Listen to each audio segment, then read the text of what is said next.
Olá, crianças, tudo bem com vocês? Espero que esteja todo mundo bem, em casa, se cuidando, estudando, né? E hoje nós estamos aqui para falar do capítulo 7 de Ciências, aula 4, certo? Vamos lá. Aqui no capítulo 7, vocês vão ver várias coisas neste capítulo. Dentre elas, a transferência de energia e materiais por meio das relações alimentares dos seres humanos, dos seres vivos, a fotossíntese, o que são cadeias alimentares e decomposição, certo? Para iniciar, o capítulo 7, ele vem com o título Relações Alimentares. Com esse texto aí que a gente vai ler agora. Me acompanha aí. Ai, que fome! Os seres vivos precisam de nutrientes e de energia para viver, né? Quando o animal se alimenta de uma planta ou de outro animal para obter a energia e os nutrientes que necessita, formam-se relações alimentares entre eles, porque um depende do outro. Nos ambientes, as relações alimentares entre os seres vivos ocorrem continuamente. Assim, um ser vivo vai transferindo energia e matéria para outro. Ou seja, as relações alimentares, elas são... uma depende da outra, digamos assim. Vocês vão ver daqui a pouquinho. Daí ele traz o texto, ninguém vive sozinho. Com certeza ninguém vive sozinho, né? A gente precisa de alguém para nos ajudar a viver. Seja para nos fornecer comida, seja para nos ajudar em alguma atividade, mas a gente sempre está dependendo de alguém, direta ou indiretamente. Certo? Viver significa, entre outras coisas, se relacionar com outros seres vivos e utilizar energia e matéria ao longo do tempo para manter suas funções vitais, liberando outras substâncias e calor, né? Então, a gente utiliza a matéria ao longo do tempo para manter as nossas funções vitais, para poder a gente se manter vivo, e a gente também libera outras substâncias e calor. Por isso, nenhum indivíduo, quando mantido fora do seu ambiente e isolado de outros seres vivos, possui toda a energia e os materiais de que precisa. Porque ele precisa estar mantendo esse ciclo, né? Você passar um tempo preso em algum lugar, que você esteja fora da sua rotina, que você não esteja tendo a sua alimentação que você tem diariamente, consequentemente você vai sentir uma diferença no seu corpo, no seu organismo, certo?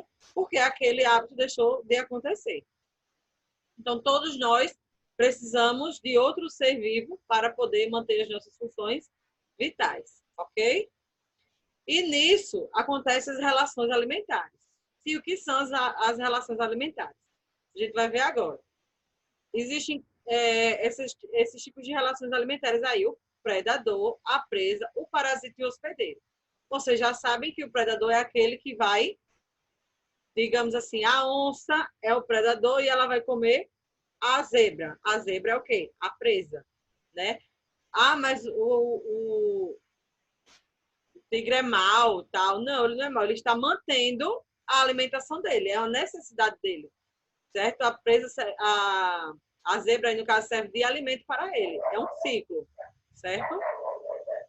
Daí a gente vai ver o que são as relações alimentares interespecíficas. A predação. O que é a predação?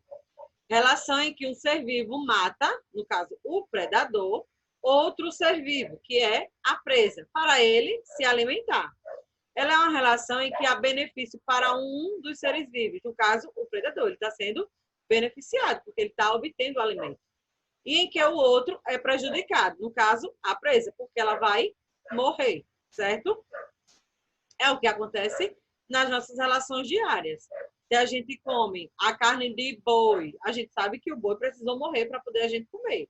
A galinha também, da mesma forma. Então, a gente está sendo o predador e aquele animal está sendo a presa, certo? E daí tem alguns exemplos de animais predadores e de presa aqui, ó, no caso. Ó. A zebra, jacaré, aqui o inseto, certo? Deu para entender? A predação é o predador que sai beneficiado porque ele se alimenta e a presa sai prejudicada porque ela serve de alimento. Então, ela precisa morrer. Ok? E o outro tipo de relação é o parasitismo. que é o quê? É a associação entre os seres vivos, sendo um dos associados o prejudicado, no caso o hospedeiro, e o outro é beneficiado, que é o parasita. Qual é a diferença da predação? Que onde o predador se beneficia e a presa não, ela é prejudicada porque ela morre.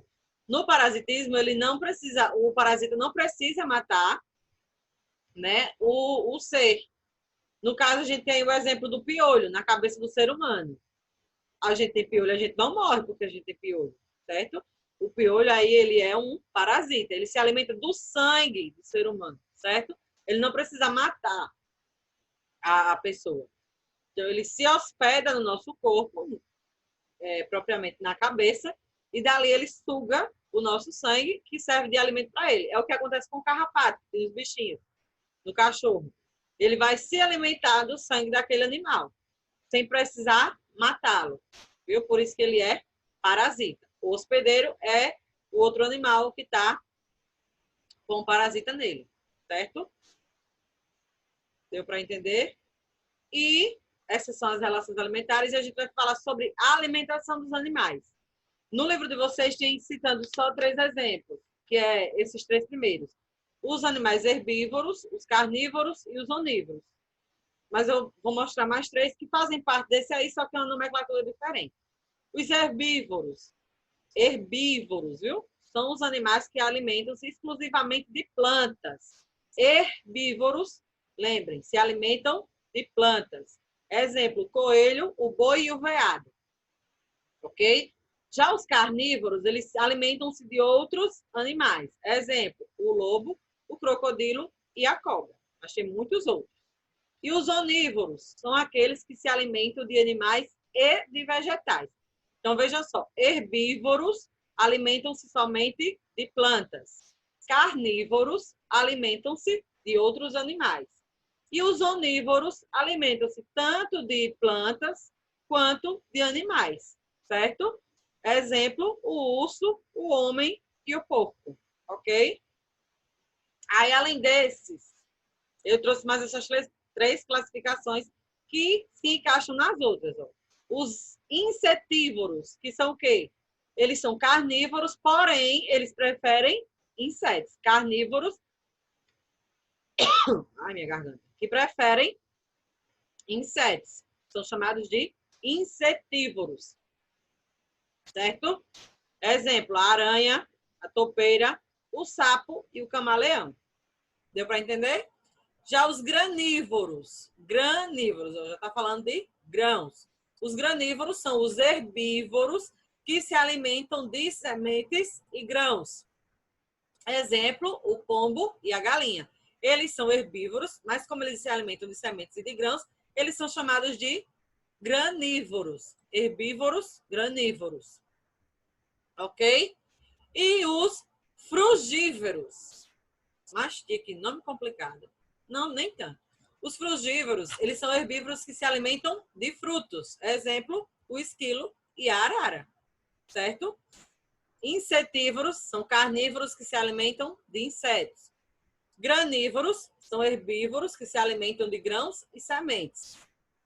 E os frugívoros são herbívoros que se alimentam de frutos. Deu para entender? Beleza. Pronto. Então, a gente vai dar essa pausa, aquela velha pausa de sempre. Vocês vão realizar as atividades da página 34 e 35 e estão liberados. Caso surja alguma dúvida, tia, não entendi isso, tal, me procura que a gente tenta resolver, tá bom? Espero que tenha dado para entender. Um beijo e até a próxima aula.